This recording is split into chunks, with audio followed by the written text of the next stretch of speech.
Halo Sobat Anime Lovers, kembali lagi di channel Baku Hantam kita. Pada video pembahasan kali ini, kita akan melanjutkan spoiler Mushoku Tensei. Karena ada beberapa fans dari Mushoku Tensei yang sudah tidak sabar menanti-nantikan kelanjutan dari video spoilernya. Oke, tidak usah berlama-lama, kita langsung saja gaskui. Pada scene yang pertama, kita melanjutkan cerita sebelumnya. Pada saat itu, Rudy sangat penasaran dengan wajah ketika Silpy membuka kacamatanya. Kemudian Silpy mengulangi kata-katanya kembali. Fit atau Silpy berkata, "Apakah kau sungguh ingin melihat wajahku?" Rudy kemudian berkata, "Boleh." Meski begitu, kata Rudy, "Aku sangat ingin melihat wajahmu." Kemudian, Fit kembali memegang kacamatanya. Kemudian di sana Fit tiba-tiba berkata, "Tapi bohong." Bohong guys. Fit atau Silpy berkata, "Sebenarnya Tuan Putri Ariel memerintahkan aku untuk tidak menunjukkan wajahku pada siapapun. Mungkin karena wajahku awet muda," katanya. Rudy berkata, "Oh begitu ya." Dalam hati Rudy berkata, ternyata itu adalah perintah bosnya. Kemudian Rudy berkata, "Aku tidak akan memaksamu kalau begitu." Fit atau Silpy berkata, "Aku senang kau bisa mengerti." Kemudian Fit berkata, "Sepertinya aku akan kembali ke Tuan Putri dulu." Rudy berkata, "Yah, terima kasih atas bantuanmu, Senpai." Akhirnya, Fit atau Silpy kembali ke Tuan Putri Ariel. Rudy kemudian berkata dalam hatinya, "Kenapa dia juga melompat? Aku sangat membayangkan waktu dia berbaring di tempat tidurku. Kenapa aku malah senang dengan Fit Senpai? Bukankah dia adalah seorang laki-laki sepertiku?" Sembari menutup wajahnya, Rudy melanjutkan, "Aku merasa kita akan melakukan sesuatu yang tidak bisa ditarik kembali. Dari suku elf memang sangat cantik, maupun perempuan dan juga laki-laki. Tepat di zona sasaranku," kata Rudy. "Tapi aku kembali mengingat, bagaimana kabar si Silpy ya? Aku tidak melihat namanya dalam daftar korban di desa sebelumnya. Dan kata ayahnya, sihirnya meningkat cukup signifikan. Aku yakin dia masih hidup. Tapi aku tidak mendengar bahwa gosip sekalipun, meskipun dia memiliki rambut hijau yang indah. Sekarang dia mungkin sudah berumur 15 tahun juga. Mungkin juga sudah menjadi sangat cantik." Kemudian di scene yang selanjutnya, sepertinya penjaga asrama melihat wajah si Prusena dan juga Linia. Penjaga asrama itu berkata, "Oh tidak, Linia dan Prusena, ada apa dengan wajahmu?" Pada saat itu Zanoba dan juga Rudy sedang berada di depan mereka. Rudy dan Zanoba mendengar percakapan mereka bertiga. Tapi Linia dan Prusena hanya berkata, "Bukan sesuatu yang serius, ini hanya hukuman karena kalah duel saja." Dan bahkan Linia serta Prusena hanya berkata, "Kami adalah teman baik. Lihat, bukankah begitu?" Kemudian penjaga asrama putri itu berkata, "Apakah itu yang terjadi, Rudy-kun?" Rudy berkata, "Yah, cuma sedikit hukuman bagi yang kalah." Penjaga asrama itu berkata, "Kalau begitu, aku meminta tolong padamu. Kau harus menghapusnya segera mungkin." Zanoba kemudian berkata, "Aku masih tidak terima dengan penebusan kesalahan mereka yang seperti itu. Bonekaku tidak akan pernah bisa kembali." Setelah mengatakan itu, Rudy kemudian berkata, "Ini," sembari memperlihatkan boneka Roxy buatan yang baru. Kemudian pada saat itu, Fit dan juga Tuan Putri Ariel melihat percakapan mereka. Tuan Putri Ariel berkata, "Kau yakin tidak mau memanggil mereka?"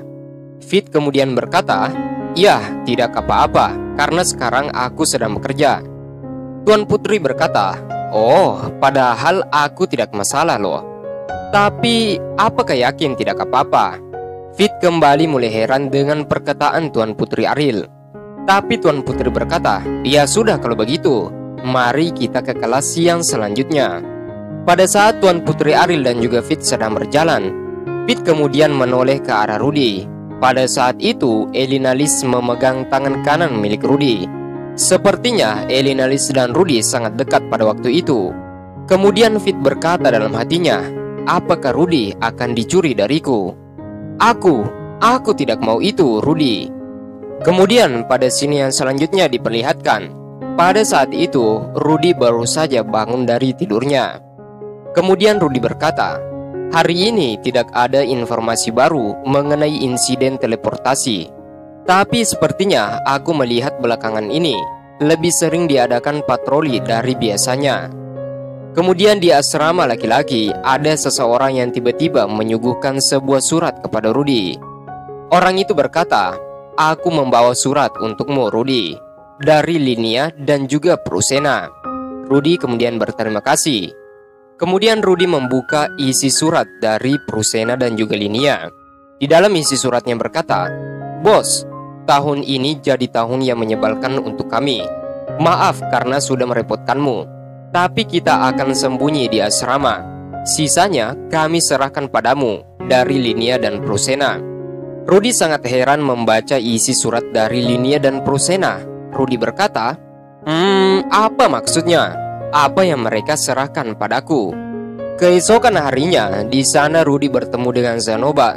Zanoba memberikan informasi kepada Rudy bahwa pada saat ini sudah masuk musim kawin. Rudy kemudian mulai heran. Musim kawin katamu, tolong jelaskan detailnya. Ras binatang telah melakukan duel dengan pasangan yang diinginkannya ketika musim kawin telah tiba. Kemudian pada saat itu juga diperlihatkan Cliff Grimor dan juga Elinalis sedang bergandengan tangan. Zanoba kemudian melanjutkan penjelasannya. Itu adalah tradisi kuno untuk melakukan duel antar tunangan dari ras binatang, dengan pemenang duel menjadi pemimpin rumah tangga mereka. Dan kali ini ada banyak kawanan datang ke sini untuk memenangkan siswa sekolah ini. Rudy kemudian berkata, tapi bukankah ras binatang tersebar di seluruh penjuru benua? Zanoba melanjutkan, itu benar, Senpai. Mereka datang kemari karena Linia dan Prusena ada di sini. Rudy kembali mengingat perkataan Linia dan Prusena sebelumnya sewaktu mereka disergap oleh Rudy. Linia dan Prusena berkata, klan Doldia dikenal sebagai klan ras binatang terkuat di dunia. Apa kau tahu itu? Pada saat itu, Julie juga bertanya kepada Zanoba, Master, apa itu dewa ras binatang? Zanoba berkata, itu adalah gelar yang diberikan pada pahlawan yang mewakili seluruh ras mereka. Kemudian Rudy melanjutkan, dan dahulu kala, Gigar adalah orang yang menyatakan atau orang yang menyatukan ras binatang yang ada di Hutan Agung. Ras mereka melindungi wilayah tersebut setelah perang antar ras. Julie kemudian bertanya, perang ras apa maksudmu? Apakah mereka saling membenci? Rudy melanjutkan, ya, hutan yang agung adalah tempat di mana ras binatang hidup yang dipenuhi oleh sumber daya kayu. Jadi ras manusia dan iblis mencoba mengambil hutan itu untuk ras mereka masing-masing. Walau kurasa mereka hidup tanpa memperdulikan sumber daya itu. Jadi orang yang sangat luar biasa itu, ia mengajari ras binatang untuk bekerja sama dan mengalahkan manusia-manusia jahat itu adalah dewa ras binatang Gigar. Gigar merupakan bagian dari klan atau suku Doldia. Mereka merupakan leluhur jauh Linia dan Prusena saat ini. Zanoba kemudian melanjutkan, benar, jadi jika kau bisa mengalahkan mereka, mungkin suatu hari nanti kau bisa menjadi kepala suku klan mereka. Kemudian Rudy berkata, jadi begitu ya. Itulah kenapa mereka datang ke sini. Dari apa yang kudengar, setelah mereka berumur 15 tahun, banyak pelamar yang berdatangan. Meskipun mereka berdua sudah menolaknya dengan alasan mereka di sini untuk belajar bukan untuk menikah. Tapi banyak dari mereka yang kembali dengan mengatasnamakan tradisi itu. Kemudian Cliff Grimor berkata, terlebih lagi karena ini musim kawin mereka, angka pelecehan seksual meningkat karena banyak murid kelas 1 yang tidak tahu situasinya. Rudy kemudian berkata, ternyata itu sebabnya universitas meningkatkan patroli. Tapi berhati-hatilah, Elinalis. Kemudian Rudy berkata, kurasa itulah kenapa sekolah ras campuran tidak begitu populer. Kemudian tiba-tiba profesor datang. Profesor itu berkata, tentu saja, Jadi dia bukan penjaga asrama teman-teman, ternyata dia adalah seorang profesor. Profesor itu berkata, ini memang saat-saat yang sangat merepotkan di setiap tahun. Namun karena itu, berhubungan dengan biologi dan juga tradisi, universitas tidak bisa apa-apa. Tapi itu tetap membuatku marah, karena ini bukan hanya masalah untuk ras binatang. Tolong semuanya berhati-hati, terutama kau Rudius.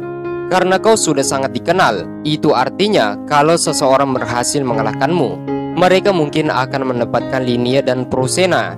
Aku rasa akan banyak penantang yang datang menantangmu sebentar lagi. Apakah kau paham?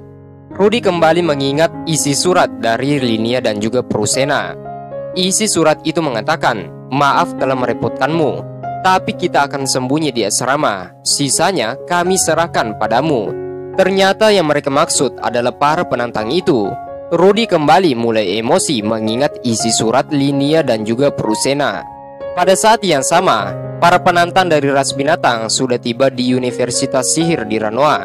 Pada saat itu Nina juga sudah hampir sampai. Pada saat itu Nina berkata, aku harus mengubah cara pandangku pada penyihir. Apakah itu artinya Rudius juga orang yang cukup kuat? Pertama-tama, aku harus menemukan Rudy. Kemudian laki-laki dari ras binatang yang berdiri tepat di samping Nina berkata, oh, apa? Kau juga sedang mencari Rudius? Kemudian Nina berkata sembari sangat kaget, iya, aku sedang mencarinya. Orang itu berkata, aku kebetulan sedang pergi ke tempat dia berada. Apakah kau mau menemaniku? Kemudian Nina berkata, iya, terima kasih. Dalam hati Nina berkata, ternyata di sini banyak orang dari ras binatang. Pada saat itu, para penantang mulai bermunculan satu demi satu. Laki-laki ras binatang itu berkata kepada Nina, di sana kita sudah sampai. Orang itu adalah Rudius Gerairot. Nina kemudian berkata dalam hatinya, itu adalah Rudius. Oh, dia terlihat lemah seperti dugaanku. Haha, aku bisa memenangkan pertandingan ini. Aku hanya perlu mengalahkannya dan membuatnya jadi budakku. Lalu aku seret dia tepat di depan Eris. Kemudian laki-laki dari ras binatang itu berkata, aku akan mengalahkanmu dan aku menantangmu untuk duel pertunangan. Pada saat itu, Rudy dan Nina sangat terkejut dengan perkataan para penantang itu. Para penantang itu berkata, namaku adalah Bluk Adoldia. Aku datang ke sini untuk mencari Prusena untuk kunikahi, dengan tujuan untuk berkontribusi dalam keturunan dari Adoldia. Kudengar kau adalah bosnya Prusena. Terima tantanganku dengan dia sebagai taruhannya. Sepertinya para penantang sudah mulai bermunculan satu demi satu. Sebagai pemimpin rumah tangganya Prusena, sudah menjadi tugasku untuk menerimanya. Laki-laki dari ras binatang itu langsung saja melancarkan serangan ke arah Rudy. Dalam hati, Rudy kemudian berpikir, aku memang tidak ingin untuk jadi bosnya atau semacamnya itu. Tapi, tunggu sebentar. Tidak mungkin orang sepertinya mampu mengalahkan manusia binatang sebesar itu. Dia akan menang sebelum aku bisa. Kemudian Rudy mengeluarkan sihirnya tanpa mantra. Rudy kemudian mengenainya tepat di bagian kepala. Rudy kemudian berkata, aku ternyata refleks dengan kebiasaan lamaku. Aku harus lari sekarang. Satu demi satu para penantang mulai melancarkan serangannya tepat ke arah Rudy. Tapi Rudy berlari dari tempat itu dan mencoba untuk sembunyi. Nina sangat terkejut dengan apa yang dilakukan oleh para penantang ras binatang tersebut. Nina berkata, kenapa para manusia binatang itu mengincarnya? Dan terus mengatakan sesuatu mengenai duel. Sial, aku juga harus mengejarnya. Pada saat itu, ada laki-laki gondrong berambut putih tepat di atas bangunan. Orang itu kemudian berkata, sepertinya di sana muncul antrean untuk duel. Dia juga merupakan ras binatang yang akan menjadi penantang untuk Rudius. Pada saat itu, Rudy sepertinya bertemu dengan Fit. Fit kemudian berkata, Rudius, aku melihat ada antrian manusia binatang di luar perpustakaan. Bolehkah kau menceritakan apa sebenarnya yang terjadi? Rudy kemudian berkata, Fit Senpai, untuk menjadikan Linnea dan Prusena pengantin mereka, mereka harus mengalahkanku karena aku adalah bos mereka. Fit kemudian berkata, "Hah? Kau bukan kepala suku Doldia. Itu seharusnya bukan keputusan yang kamu buat." Fit melanjutkan, "Sepertinya mereka tidak akan mendengarkanku di saat yang seperti ini. Yang dimaksud adalah para penantang dari ras binatang." Fit kemudian berkata, "Baiklah, di antara kerumunan manusia binatang di luar, di sana ada satu perempuan. Apakah kau mau mengenalnya?" Rudy sepertinya mulai tertarik. Pada saat itu, Fit kemudian berkata, "Jadi begitu ya, kau mulai tertarik?" Rudy berkata, Bagaimana caraku untuk menangani antrian penantang di luar?" Fit kemudian berkata, "Sepertinya kau harus mengalahkan mereka satu persatu. Semoga aku berhasil." Rudy sangat terkejut dengan apa yang dikatakan oleh Fit. Fit kemudian melanjutkan, "Kau akan baik-baik saja, bukan?" Dalam hati Rudy berkata, "Sepertinya mood dan perasaan Fit Senpai sedang tidak bagus sekarang." Dalam hati Rudy juga berkata, "Mungkin dia mengkhawatirkan ujian masukku. Benar, kalau aku menyerah di sini, posisi Fit Senpai juga akan jatuh. Aku paham, demi kehormatanmu Fit Senpai, aku akan membantai mereka semua." Sepertinya Rudy akan baku hantam dengan para penantang ras binatang tersebut. Fit kemudian berkata, "Tapi jangan bunuh mereka." Rudy berkata, "Haha, aku hanya bercanda." Kemudian Rudy membuka pintu. Saat membuka pintu tersebut, Rudy melihat para penantang itu sudah jatuh satu demi satu. Rudy kemudian berkata, "Apa yang terjadi di sini?" Kemudian terdengar suara ketawa. Orang itu kemudian berkata, "Oh, jadi kau adalah Rudius. Aku adalah Raja Iblis Badigadi. Aku menantangmu untuk duel." Rudy sangat terkejut dengan apa yang dikatakan oleh Raja Iblis yang bernama Badigadi tersebut. Sepertinya dia sangat kuat, sampai bisa menghantam seluruh prajurit dari ras binatang tersebut. Oke, itulah pembahasan Mushoku Tensei yang sempat admin sampaikan. Kita akan lanjutkan di next video. Terima kasih buat kalian semua yang sudah menonton video pembahasan ini sampai habis. Jika ada salah kata, admin mohon maaf. See you next time, see you next video, bye bye.